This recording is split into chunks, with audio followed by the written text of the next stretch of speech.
Time for our crystal ball projections for Week 14. We're here, of course, with Tedy Bruschi and our very own Crystal. Crystal, how are you? How you guys doing? Listen, I had this whole social media thing planned for the millennials, but every time Teddy's around, I just feel tingly and tongue-tied. So just get started before I pass out and roll off this table and shatter all over the floor. Hi, Teddy. I'm doing well, Crystal. Nice to see you, too. I'm like the third wheel. Here. All right, Crystal. First up, Carson Wentz. Follow me on Twitter, Teddy. I'll slide into your DMs with some pics. Follow my projections. I'll tell you, Wentz is getting 15.6.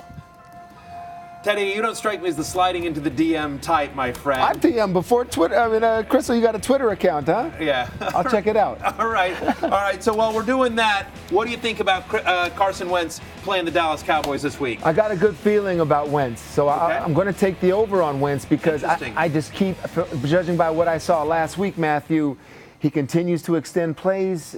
Is the Golden Tate relationship getting a little better? I know like Zach Ertz is always going to be there for him. So those two weapons, and I think the Cowboys will stop the run game, and so they're going to need Carson Wentz to have production in the passing game. That would be the way to do it. I'm actually taking the under, traveling on a short week. Well, listen, Cowboys have allowed the third fewest touchdown passes this season. They're the only team yet to allow 3 touchdown passes here. They're the third best red zone defense this year. Alshon Jeffrey seems to have disappeared as Golden Tate is starting to emerge a little bit here. They also, both teams play at a really slow pace of play. So I think Wentz might have a good NFL game.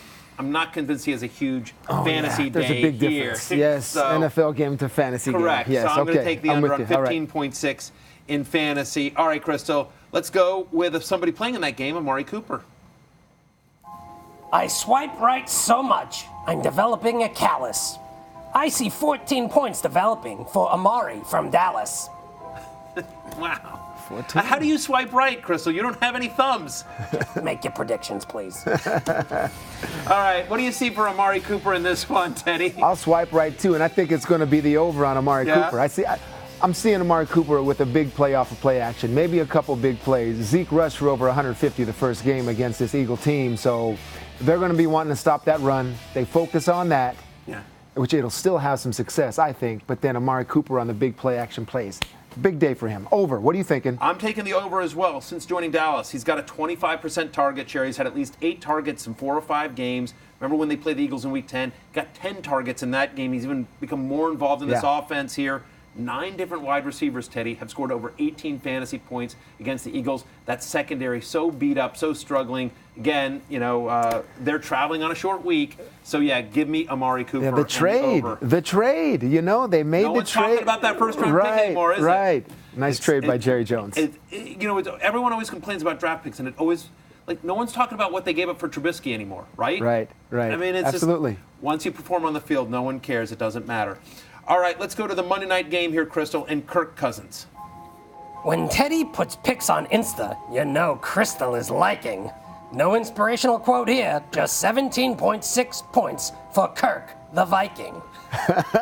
She rhymed liking and Viking. I kind of admire that. I'm a fan of Insta too. Yeah, I'm big on Insta. Yeah, you have a good IG game. I got to give it to you. At Tedy Bruschi, follow him on IG. All right, Teddy. What are you seeing for Kirk Cousins here? 17.6. You taking the over, the under? I'm going to take the over. Okay. I just anticipate a bounce back game, especially with Cousins and Thielen, because what the Patriots did to Thielen watching that last week, even though he got the touchdown, they didn't want him to have a big game. Right. So Thielen with a bounce back game, Cousins with the bounce back game, that's what I'm predicting here. I'm actually taking the under here. Remember, Seattle's a top 10 red zone defense, Minnesota bottom red zone defense. In terms of Kirk Cousins' fantasy value this year, last year and previous years in Washington, he always got a lot of value with his legs. People forget, this was a kind of a mobile guy. He used to get some rushing touchdowns and some of that bootleg stuff there. 5 or fewer rushing yards in 5 of the past 6 games. Seattle has the 4th highest interception rate this season. We know Kirk sometimes turns the ball over here.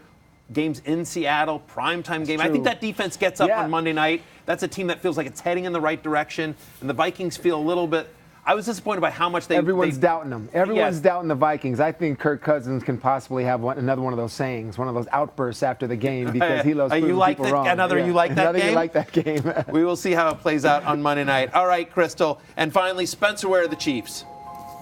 Send me some snaps, Teddy. You're not an old man with no hair. Zinging Matthew's my thing. So's this. 13.8 points for Spencer, Ware. Yeah, he got me there. She got me there. Yeah. She's bringing the snaps. Sorry. She's bringing the snaps. My snap game isn't strong, Crystal. Not the snap. Okay. No, neither is I. I use Snapchat to communicate with my kids. Literally, that's how I use it. Seriously, that's the only way I can get my kids to text me back is if I snap them.